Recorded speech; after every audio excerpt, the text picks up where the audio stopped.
Good evening, everybody. Hope you had a nice weekend, nice long weekend.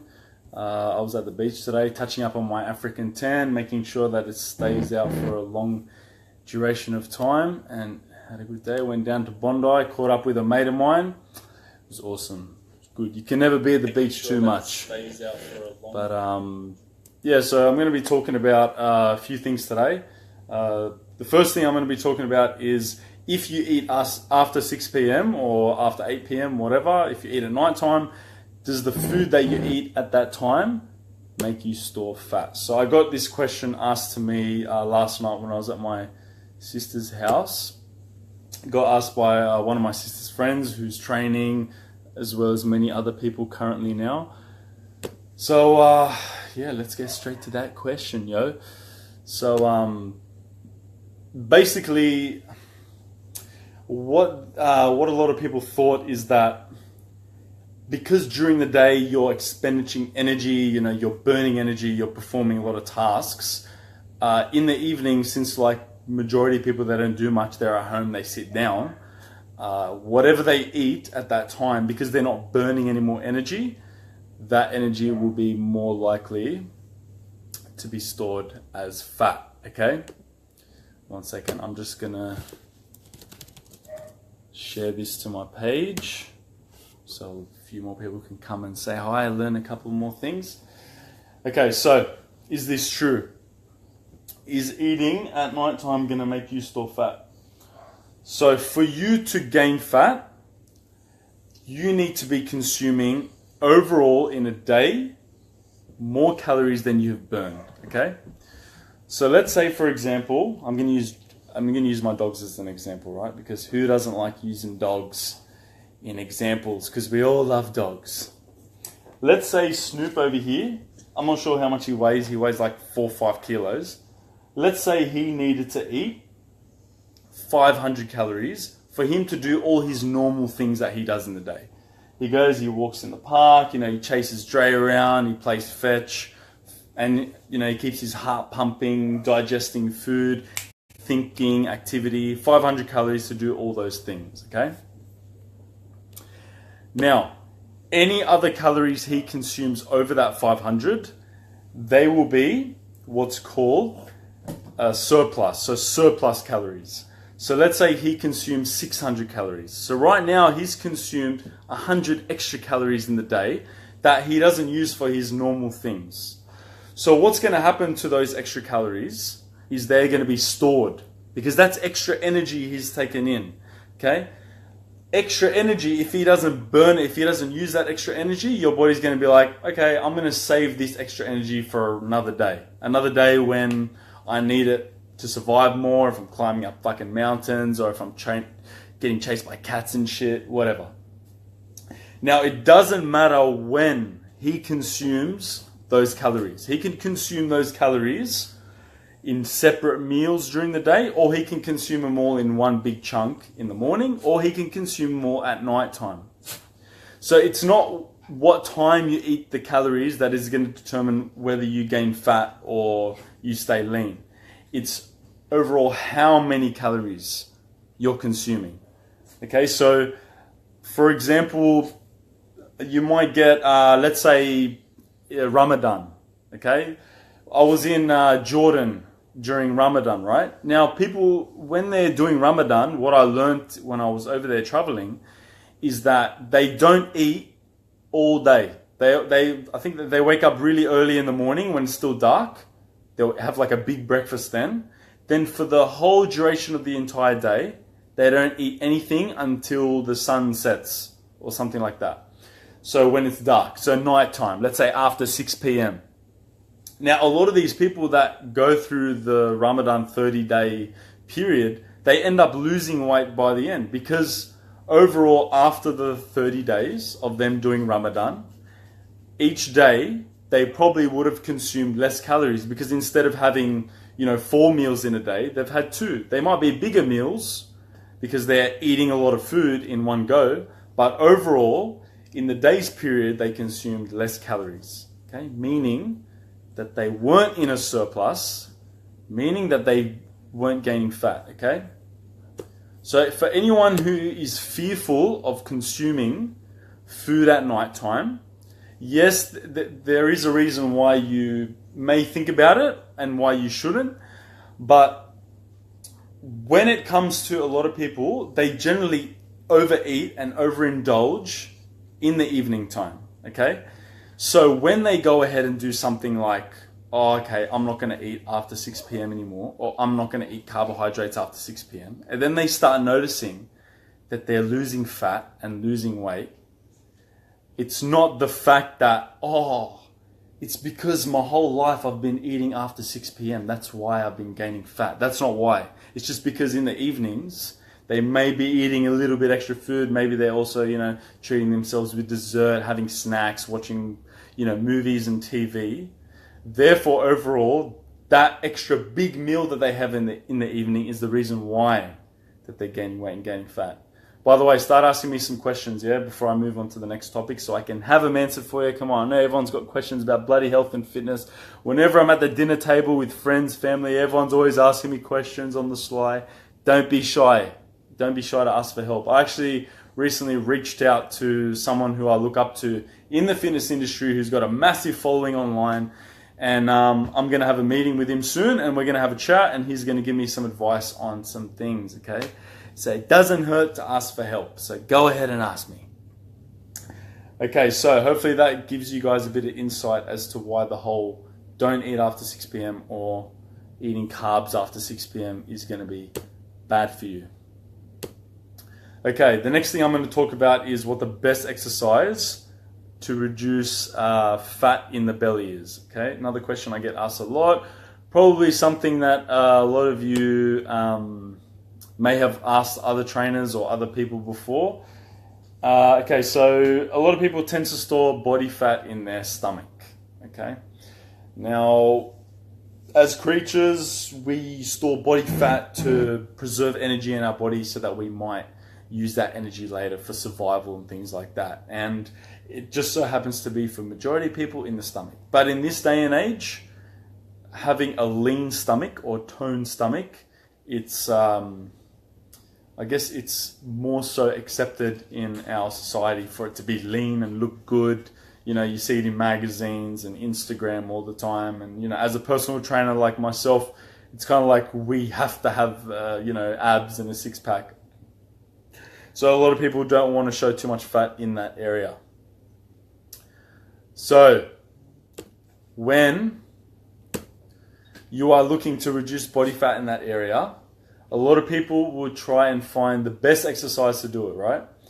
Now, the best exercise to do it, just plain and simple, is not ab exercises, okay? Ab exercises are not going to reduce body fat specifically in your stomach, okay? So what they will do is they can help strengthen the muscles there because you're training them, you're stimulating them, you're putting through a different threshold, different stimulus, okay? But to reduce body fat overall in your entire body, you have to do the exact same method that you would if you were trying to lose body fat somewhere else, right?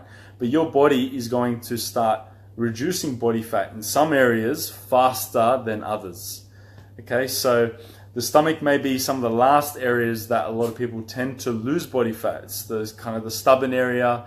It's the area that takes a lot of time. So when people go out and they go and smash like heaps of sit-ups and they're trying to reduce body fat through there, or they first start off dieting, they might not see any changes in their stomach initially. So therefore that means that they get demotivated, they completely drop off, and they never even get close to getting to that end point where they start, getting those visual changes. But to reduce body fat in your stomach, so you need to be burning more energy than you've consumed in the day. So let's say, for example, I need 3,000 calories for me to start gaining fat, okay? If I've consumed those 3,000 calories, doesn't matter how I've consumed them, doesn't matter what time I've consumed them, I consume them at, before 6 o'clock or in the morning, okay? Then I will start gaining fat. So in order for me to start reducing body fat in my body, I need to be in a caloric deficit. I need to be burning more energy than I've consumed in the day. So I can do that by increasing my physical activity, or I can do that by eating less. Now, when I start eating less, straight away, my body's like, ooh, okay, I'm not consuming as much energy as I normally do now. What I have to do is, because I'm not getting it in from the outside, I have to get it from the inside of my body. So I'm going to start using calories and energy from whatever I have here right now. Therefore, that's when people start tapping in to their fat stores if they're consuming enough protein and doing enough weight training. When you start tapping into your fat stores, your body selects where it's going to take the fat from. You can't like choose where you're going to select the fat from, right? It depends on the person. But for majority of people, just by looking at them, you may be able to tell where they store body fat more, right? And for a lot of people, like I said, it's in the stomach region, it's in the hips, whatever. So this is how you gradually lose fat overall in your entire body. And then overall, if you've been doing it for long enough, that's when your body will start tapping into those stubborn areas and start tapping into the areas that you really want to isolate and the areas that you really want to lose fat. Okay, now in terms of the best exercise to do that, what you want to do is you want to look at the exercises that are going to burn the most amount of calories, right? So for that, straight away we're looking at weight training. Then we're looking at compound exercises that involve multiple joints being moved to complete the exercise. We're looking at exercise that have a high level of intensity, meaning that you're going to be lifting a decent amount of weight doing it. Okay, all of these factors mean that you're going to be burning more calories to perform that movement. Okay, if I was to compare a bicep curl to a deadlift or a squat, I'm going to burn more calories doing a deadlift or a squat. One, because I'm lifting heavier. Two, multiple joints. I'm using so much of my muscles, so much of my body to perform one movement. Okay, so those exercises are going to be your best ones, right? But they're not the best ones if you don't know how to do them properly. If you don't know how to do them properly, okay, then you're more likely to get injured. You're more likely to hurt yourself. Okay, let's get on to Lyndall's question here and I'll get back to that. Lyndall, my husband,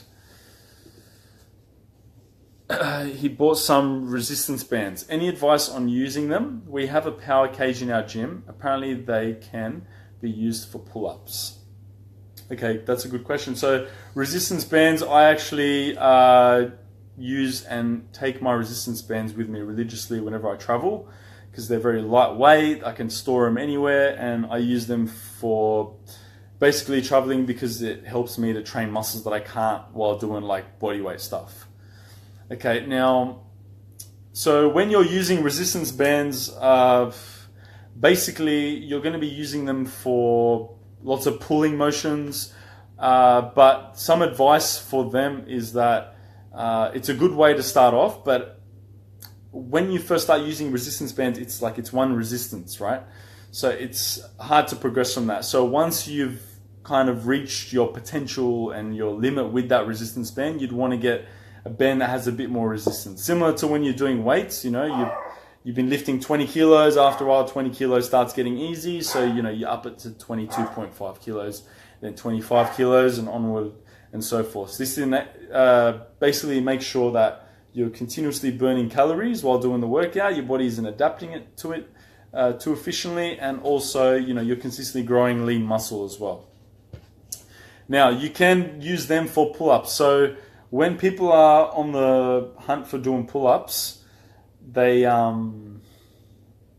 you can't just start off doing a bodyweight pull-up, right? It's just not going to happen. You need to regress from it. It's like if you want to squat 100 kilos, you can't just start off squatting 100 kilos. So how you can get better at doing pull-ups gradually is first you start off by, you can do like a lat pull-down machine.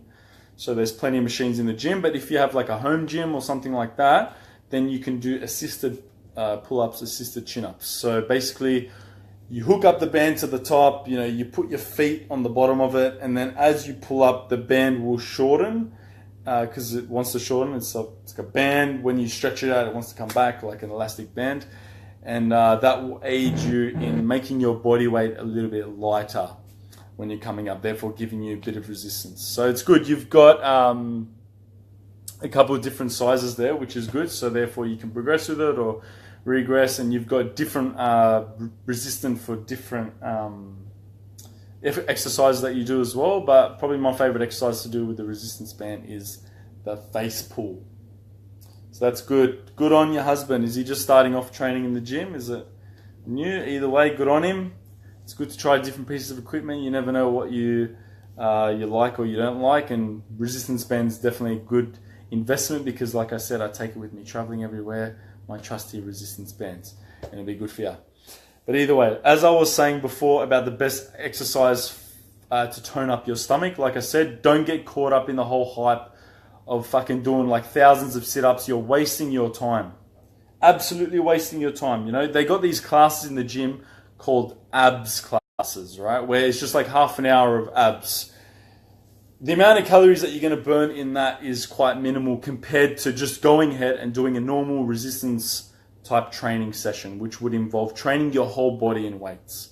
So if I had my whole body that I was training, quads, glutes, back, chest, you know, all these big muscles and muscles that I can lift quite extensively with, lift a lot more weight than I could with just a sit-up, I'm going to burn more calories doing those exercises rather than doing sit-ups.